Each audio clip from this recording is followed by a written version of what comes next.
Mahi. Good morning, હું છું બેત્રિયા. બીકેએમ ન્યૂઝમાં આપ સૌનું સ્વાગત છે.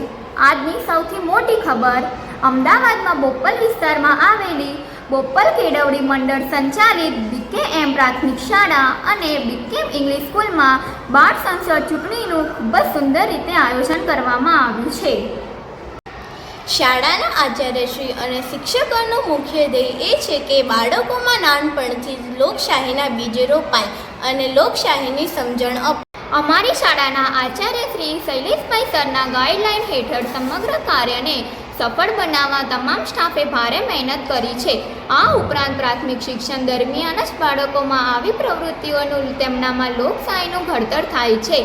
સમાજ માટે જાગૃત અને જવાબદાર નાગરિક બને છે. બાળકોમાં મતનું મહત્વ શું છે અને કેવી રીતે આપણા નેતા પસંદ કરવા જોઈએ તે માટે શાળા પંચાયતને ચૂંટણી માટેના ઉમેદવારીની તારીખ સુપરવાઇઝર બેને 1 અઠવાડિયા પહેલાં જાહેર કરી હતી. ફોર્મ ભરવાની છેલ્લી તારીખ 2 જુલાઈ 2026 રાખવામાં આવી હતી. જુદા જુદા વિદ્યાર્થીઓએ જુદા જુદા વિભાગો માટે ફોર્મ ભર્યા હતા. મહામંત્રી અને બહેનોના પ્રતિનિધિ તરીકે પણ અરજી લીધી હતી. ચૂંટણીઓમાં લગભગ 200 ઉમેદવારોએ ફોર્મ ભર્યા હતા, જેમાં યોગ્યતાને ધ્યાનમાં રાખીને શાળાના શિક્ષકો દ્વારા તેમાંથી યોજાયેલા ચૂંટણીમાં કુલ મુખ્ય 12 ઉમેદવારોની ચૂંટણી યોજવામાં આવી હતી. અમારા ન્યૂઝ રિપોર્ટર મતદાન મથક પર હાજર છે, તો ચાલો જોઈએ ત્યાંના લાઈવ દ્રશ્યો.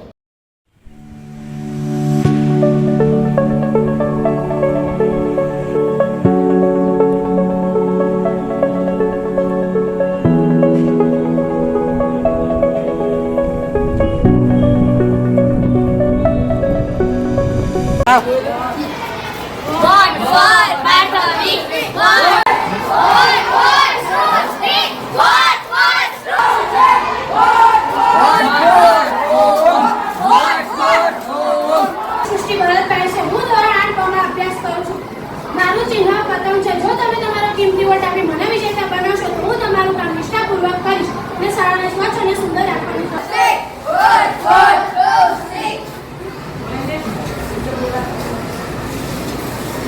નમસ્કાર, હું છું દક્ષર.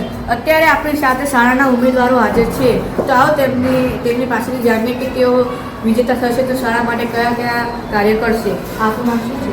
મારું નામ નિસર્ગ પ્રિયાંશી ગમરભાઈ છે. તમે વિજેતા થશો તો શાળા માટે કયા કાર્ય કરશો? જો વિદ્યાર્થી મિત્રો મને મત આપીને વિજય બનાવશે તો હું શાળામાં શિસ્ત, સ્વચ્છતા અને વિદ્યાર્થીઓની સમસ્યાને પ્રાથમિકતા આપી મારી જવાબદારી નિષ્ઠાપૂર્વક નિભાવીશ. શાળાને વધુ સારી બનાવવા તમે કેવા પ્રયત્ન કરશો? જો હું ચૂંટાઈશ તો હું અને મારા મંત્રીમંડળ દ્વારા વિદ્યાર્થીઓને શિસ્ત અંગે શાળાના નિયમો સરળ રીતે સમજાવીશ. Problems are you facing at school and how would you solve it? I feel that the main problem in the schools are discipline, fights and cleanliness. I will find a proper solutions with the help of teachers.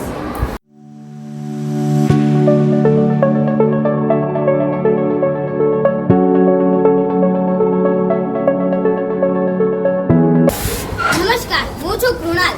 હું હાલ મતદાન કેન્દ્ર બહાર હાજર છું.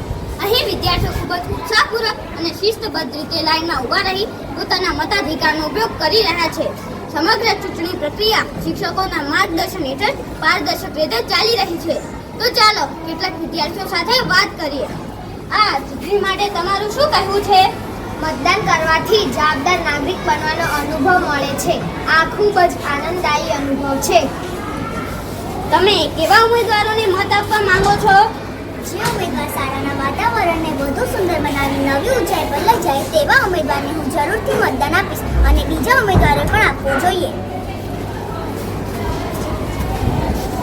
મતદાન કરીને તમને કેવો અનુભવ થયો?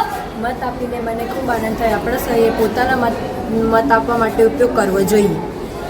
ચૂંટણીના આ પવિત્ર માહોલમાં જ્યારે શાળાના મોભી અને આપણા આદરણીય પ્રિન્સિપાલ સરે પોતાના વ્યસ્ત સમયમાંથી સમય ફાળવીને મતદાન મથક પર આવ્યા, ત્યારે સમગ્ર વાતાવરણ તાળીઓના ગડગડાટ અને ઉત્સાહથી ગુંજી ઉઠ્યું હતું.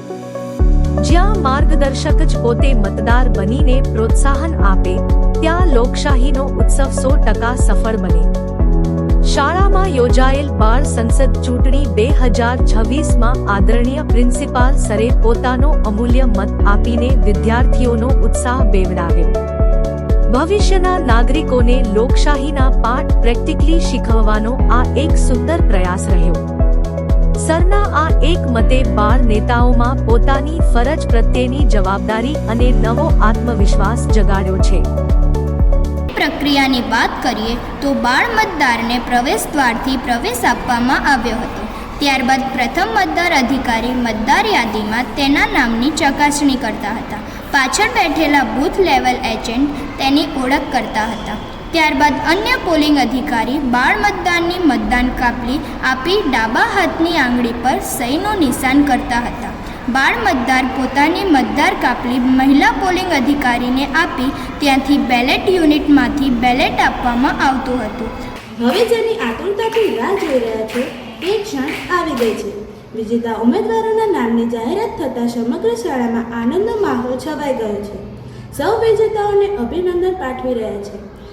બાળ સંસદની ચૂંટણીના પરિણામ જાહેર થયા બાદ ચૂંટાયેલા ઉમેદવારો અને સભ્યોનો શપથવિધિ કાર્યક્રમ યોજાયો હતો, જેમાં દરેક ઉમેદવાર અને સભ્યોને શાળાના આચાર્ય શ્રી શૈલેષભાઈએ શપથ ગ્રહણ કરાવ્યા હતા. શાળાની સલામતી, સ્વચ્છતા, શિસ્ત, પર્યાવરણની જાળવણી માટે ખૂબ જ નિષ્ઠાપૂર્વક કામ કરીશ.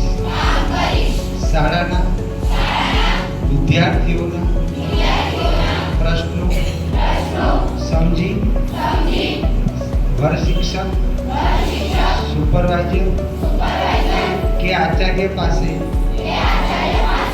લઈ જઈ યોગ્ય નિરાકરણ કરાવીશ. આ સાથે આશા રાખીએ છીએ કે ચૂંટાયેલા ઉમેદવાર શાળાને નવી ઊંચાઈ પર લઈ જશે અને શાળાને વધુને વધુ સુંદર બનાવશે. આ સાથે આજના સમાચાર પૂર્ણ થાય છે. આભાર. જય હિન્દ.